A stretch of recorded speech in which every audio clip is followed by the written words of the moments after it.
Sir name न्यूमरॉलॉजी बद्दल तुम्ही काहीतरी सांगत होता. हो madam, name numerology is a master stroke of numerology.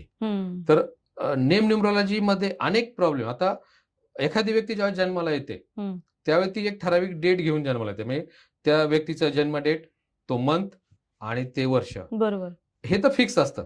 हे आपण बदलू नाही शकत. मग त्यानुसार मग तुमचा मूलांक भाग्यांक कॅल्क्युलेशन होतं आणि तुमचा बर्थ चार्ट तयार होतो. ह्या गोष्टी फिक्स आहेत, यात आपण बदलू नाही शकत. मग काही नंबर्स आपल्या मिसिंग असतील, आपल्या बर्थ चार्ट मध्ये मिसिंग असेल, मग त्या नंबर्सची कारक असणाऱ्या ग्रहाचे फल किंवा त्याचे जे फायदे ते आपल्याला मिळत नाहीत. मग मग ते फळ तर आपल्याला घ्यायचंय. मग ते घ्यायचं कसं? तर ते नेम न्यूमरोलॉजी. तुमचं नाव हे एका चांगल्या नंबरवर येणं खूप गरजेचं आहे. मी काही एक्झाम्पल्स या ठिकाणी शेअर करू इच्छितो. की एक्झाम्पल नरेंद्र मोदीजींचं नाव हे 5 नंबरवर येत आहे. आणि 5 नंबर हा बॅलन्सचा नंबर आहे, सक्सेसचा नंबर आहे. आणि तो प्रत्येकाशी त्याचं स्थान जे पाहिलं आपण बर्थ चार्ट मध्ये, तो इक्वल डिस्टन्सवर तो प्लेस केलेला आहे. आणि त्यामुळं त्याचं सगळ्यांशी खूप चांगलं जमतं. सो नंबर 5, 6, 3, 1 असे हे काही मोजके नंबर्स आहेत.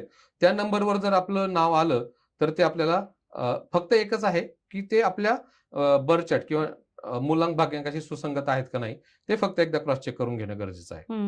आता one of the example Tata हे नाव 10च्या 1 वर येत आहे. आणि अजून जर समजा गल्फमध्ये आपल्याला एक लक्झरियस कंट्रीमध्ये व्हिजिट द्यायचं झालं, तर कुठल्या कंट्रीमध्ये जायला तुम्हाला आवडेल? दुबई ना. दुबई. तर दुबई हे नाव 14च्या 5 वर येत आहे. China irrespective of the country किंवा ते काय करतायत वगैरे ह्या गोष्टी थोड्याशा बाजूला ठेवल्या तर चायना हे नाव 15च्या 6 वर येते. त्यामुळे लक्झरियस लाईफ, नेम, फेम ह्या गोष्टी ऑलरेडी त्यांना मिळालेल्या आहेत. आणि ते आता अमेरिकेलाही कॉम्पिट करतायत सध्या. सो एक महासत्ता किंवा त्यांच्याकडे त्यांना व्हायचं आहे, पण at least they are competing with America. So ते एक आहे. युरोप मधला सर्वात सुंदर देश कोणता आहे? स्वित्झर्लंड हे नाव 41च्या 5 वर येत आहे. सो अशी अनेक नावं आहेत जी आपण ओव्हरऑल जर अभ्यास केला तर आपल्या असं लक्षात येते की अरे त्या नावाच्या ते नाव जर त्या पर्टिक्युलर नंबरवर आलं तर ते आपल्याला यश देण्यासाठी, लक्झरियस लाईफ देण्यासाठी, पैसा, धन दौलत, शोहरत या गोष्टी देण्यासाठी मदत करत आहे. म्हणून प्रत्येकाने आपापलं नाव चांगल्या क्रमांकावर करून घेणं खूप गरजेचं आहे. अजून एक एक्झाम्पल शेअर करायला आवडेल madam. Sachin Tendulkar, one of my favourite player आणि आपल्या क्रिकेटचा देव. त्यांचा जर बर्थ चार्ट स्टडी केला तर त्या बर्थ चार्ट पूर्ण भरलेला आहे, फक्त 2च नंबर मिसिंग आहेत, 5 आणि 8.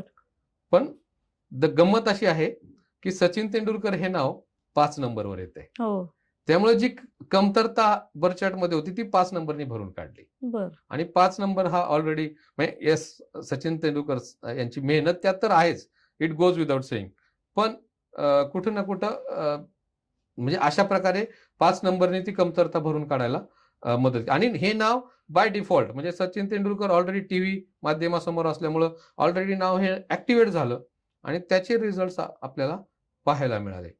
सो नेम न्यूमरोलॉजी अशा पद्धतीने आपल्याला मदत करतं.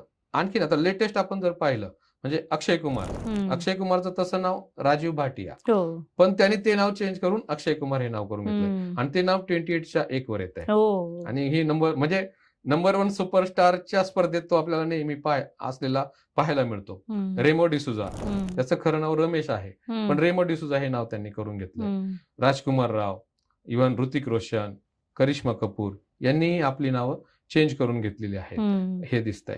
सो कुठं ना कुठं नेम स्पेलिंग जे आहे ते आपल्या आयुष्यात यशस्वी होण्यासाठी नक्कीच मदत करतं. सो आय विल सजेस्ट की प्रत्येक पालकांना माझं खरं तर नम्र विनंती आहे की आपलं तर आयुष्य ठीक आहे, आपण इंटरव्ह्यू पर्यंत पोहोचलेलो आहोत असं म्हणायला हरकत नाही, पण आपलं पाल्य जो आहे त्याचं पाल्य तुम्ही त्याचा बर्थ चार्ट स्टडी करून घेणं खूप गरजेचं आहे. ते जर केलं तर त्याचं तुम्हाला त्याचे स्ट्रेंथ पॉइंट्स कळतील, त्याचा वाव फॅक्टर असेल. मी अशी बरेच बर्थ चार्ट पाहतो मॅडम, त्या बर्थ चार्ट मध्ये राजयोग असतात, पण त्यांना माहितीच नसतं. बर. म्हणजे कस्तुरीमृगासारखी आपली अवस्था असते. म्हणजे नाभीमध्ये सुवासिक हे आहे पण ते माहितीच नसतं. मग बऱ्याच जणांच्या बर्थ चार्टमध्ये गोल्डन राजयोग असतो, सिल्व्हर राजयोग असतो, किंवा ते व्यक्ती असं असतं की तो स्पोर्ट्समध्ये खूप चांगलं काम करू शकेल किंवा ऑकल्ट फील्डमध्ये ते चांगलं काम करू शकेल, पण त्यांना ते माहितीच नसतं. आणि मग राजयोग आहे, मग तो फलित कसा करायचा, ऍक्टिव्हेट कसा करायचा हेही माहीत नसतं. आणि मग एवढा चांगला बर्थ चार्ट असूनही तो व्यर्थ किंवा वाया गेलेला आपण पाहतो. हे होऊ नये म्हणून मी प्रत्येक पालकाला विनंती करेल की त्यांनी आपल्या पाल्याचं बर्थ चार्ट एकदा स्टडी करून घेणं खूप गरजेचं आहे. आणि त्यांचं नाव हे चांगल्या क्रमांकावर आलं तर नक्कीच त्याचा यशस्वी होण्यासाठी फायदा होऊ शकेल. असं. सर, तुम्ही आज इकडे आलात आणि खरंच खूप सुंदर आम्हाला मार्गदर्शन केलंय. हो. निश्चित MLA चे खूप लोक, मेन ऑडियन्स आमचा MLA आहे, हो. Maharashtrian ladies association. हो. सो बरेच लोक तुम्हाला कनेक्ट होतील हो. निश्चितच. आणि तुम्ही नक्कीच अजून ह्यापेक्षा लाखो काय म्हणतात आयुष्य बदलताल तुम्ही. हो. सो थँक्यू सो मच, तुम्ही आज इथं आलात आणि आमच्यासोबत मनसोक्त गप्पा मारल्या त्याबद्दल हो. धन्यवाद. जाताना फक्त एकच सांगावंसं वाटेल मॅडम, हर पतंग को एक दिन कचरे के डिब्बे में जाना है. हर पतंग को एक दिन कचरे के डिब्बे में जाना है, लेकिन उससे पहले आसमां छू के दिखाना है. सुपर. अशी प्रत्येकाची इच्छा असते आणि आपल्याकडे ती ताकद पण आहे. सचिन तेंडुलकर आपल्यासारखा सर्वसामान्य माणूस होता. नरेंद्र मोदीजी आपल्यासारखे सर्व. जर ते एवढ्या उंचीपर्यंत जाऊ शकतात तर आपणही का नाही? आपणही ते करू शकतो.